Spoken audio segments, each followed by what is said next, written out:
Keyon Johnson. I'm a longtime resident of the Oliver community. What I do is I do what recreation parks should do in our community.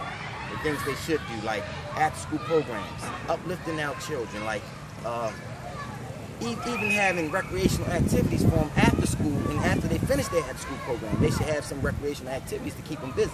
They don't have it right now. In our day, when I was young, what helped me, when we left from school from 8 o'clock to go to school, you get out at 3 o'clock. 3:30, we go to the recreation center. From 3:30 to 8 o'clock at night, we in the recreation center. We doing homework. After we finish homework, we play basketball. They cook for us. They feed us, all that stuff. So we're active all day. That's 12 hours out a day, Monday through Friday. That's half a day. As soon as you finish from the rec center, you going home, your mother should feed you, it's time to go to bed. And that's all your mother got to do now. It's hard for the parents to do that around here because the parents are asked to work long hours to cover the expenses of the household. So while they working these long hours, they don't have enough time to educate or structure their child. I mean, it works both ways. This condition we live in with this school here, there's no after school. This school, 2-3 years ago, had the best after school program in these parts. They took it away. So now, this is where all my kids from the community go. So I go in this school, there's no after school, there's no structure, there's no money investment inside the school. So my presence is much needed in here because the kids kind of can relate to me. And you were telling us, I think before we went on camera, that this is all volunteer for you. This is volunteer, man. I don't make no money off this. What I do is, this is my homeboy. This is a good brother of mine, Maurice Cricket Solomon. MCS, he's a trainer. But I'm OC 250. We all share and share our own resources. He trained kids. I have kids that play sports. So I get them in. He trained my kids for basketball and football. So we have a little structure that we have to have. Forget what everybody else said. What we have to have, because education is very important, which I didn't know when I was little. I didn't know, but now that I do know, and I do know a lot of these kids, it's my job to drill it in their head. Every time they see me, they know what I'm for. I ain't even got to say no words, but when they see me, they know. You know, so, but when we do, go ahead. You're going to see, and it's not even no words that I would have to say. It's in my presence. It's my presence that they know that I really care, and I do everything possible to make sure that it been uplifted. They getting a kind of an equal opportunity as everybody. We do it because in this area there was a lot of killings and murders and drugs and a whole bunch of violence going on around here. But they did every other basketball court. So I'm just wondering, like, so that's not a reason just to leave us here. Like, okay, since so much going on, we're not going to do this court. So we went to a bunch of community meetings up the Oliver Center, and we found out that they had some money available to redo some things in our community. And we all voted. We voted where we wanted the money to go. And this is going to be done June 30.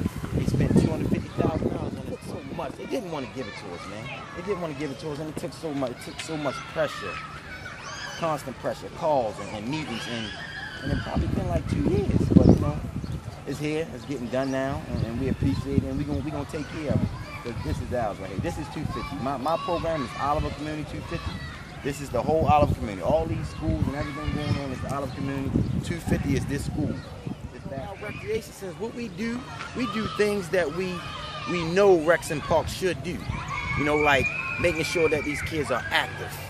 You know, after school programs, you know, I mean, we have all types of things after school. Like nowadays, after these kids get out of school, it's nothing for them to do. After 3 o'clock, they got all day to run the street, no activities, no after school, no homework, no recreation, there's nothing going on. So there ain't nothing for them to do but to get in trouble. So my program, what I do for my community, we all get together, and on Sundays we have fun day here. Now we did this without them. Everybody come out, reach a couple parents. Hey, bring hot dogs, bring burgers, bring the music. They let us use electricity. They let us use the TV screen. We watch the games. Like, we all come together in this community, right here on this court, and have fun day. So, and then we don't go to politicians for no money. You know what I mean? Because they always act like you need them, when really if we the votes, they need that to actually say they came from this city and they played basketball, had to play here. If they didn't, they not from here. This is the dome. This is the dome. This is the dome. You see what they got on there? You see what they got on there? It's nice and beautiful. It's locked. It's locked up. Locked. Nice basketball court in the Locked. community. Our kids got to jump the gate to get in and play on this nice facility. Nice basketballs, you know. Nice bleachers, cool, you know. sweet, clean, it'll be hot, all brother. So, you know, it's better kids would like to play. We couldn't get this. So that's we plan on building that up there. That's why we're getting that basketball. And when was this built? It's probably been here like almost 2 years. 2 years? So under Mayor Rawlings Blake, Yes. this was built and locked up, prevented from the kids getting it. So they probably had a bunch of cameras out here, Yeah. photo ops saying, hey, look what we did for the community. Good brother of mine, good friend of mine from childhood to adult, Gary Crum. He kind of know everything that I know, probably more.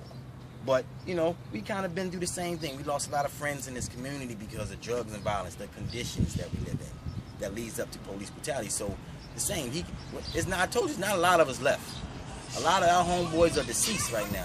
If they're not deceased, they're in the jail system. So, it's a few of us that are still here and that are level-minded and can speak, you know, with respect, you know, and get people to understand what we go through in our little community. But this is Gary Crum.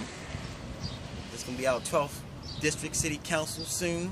Change is needed around here. New faces. We tired of these old faces around here. People who don't know nothing, no relations about the community. So we got to put people in position who really have a relation with the people, who really understand. And then, you know, we understand we got to shoot for position so we can make change. Him running for 12th district, I want a position inside recreation parks so we can solve a lot of problems. In order to change the system, you have to infiltrate it. And when you infiltrate the system with the people who actually know what's going on in the community, you actually can bring real change about. And by me being from this community, I see how our political leaders have failed the urban communities.